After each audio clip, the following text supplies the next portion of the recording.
Depuis la mort du jeune Naël, tué le mardi 27 juin 2023 à Nanterre suite à un tir de policier, de nombreuses réactions fusent sur les réseaux sociaux.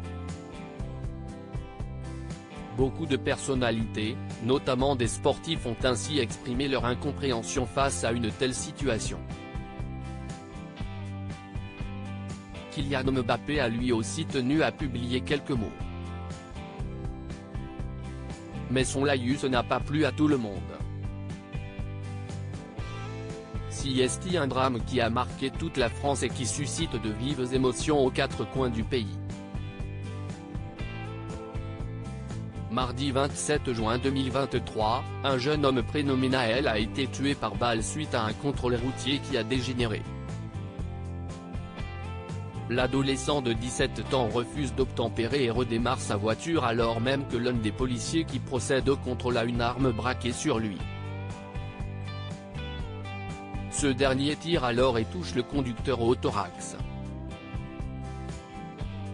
Le véhicule s'encastre contre un poteau quelques mètres plus loin. Les premiers secours sont prodigués par le policier auteur du tir mais le décès est finalement constaté 1 heure plus tard, à 9h15. Après de nombreuses manifestations, une marche blanche et des témoignages sidérés de diverses personnalités sur les réseaux sociaux, c'est le footballeur français Kylian Mbappé qui a pris la parole sur son compte Twitter le mercredi 28 juin 2023. J'ai mal à ma France. Une situation inacceptable. Toutes mes pensées vont pour les proches et la famille de Naël, ce petit ange parti beaucoup trop tôt, a-t-il écrit sur le réseau social à l'Oiseau Bleu. Si cette prise de parole a été appréciée par beaucoup, elle a en revanche été très décriée par Laurent Dandrieux, rédacteur en chef culture du magazine Valeurs Actuelles. Invité dans l'émission Estelle Midi ce jeudi 29 juin 2023, le journaliste n'a pas hésité à tacler le célèbre sportif.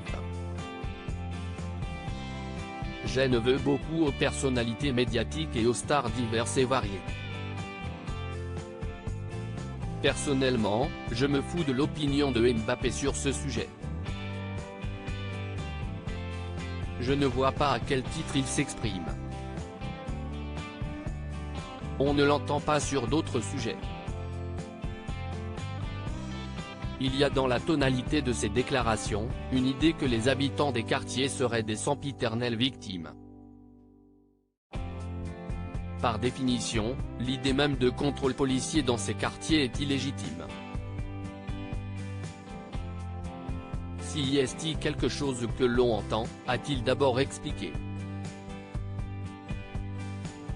S'il ne minimise pas l'action fatale du policier, le journaliste déplore également un irrespect de plus en plus évident de la police française.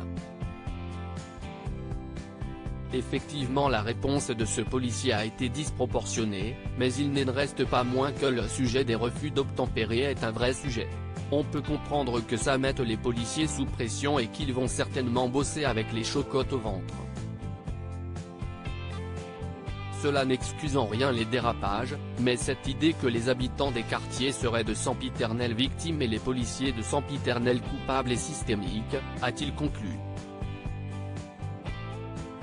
Reste à savoir si sa déclaration lui fera l'unanimité.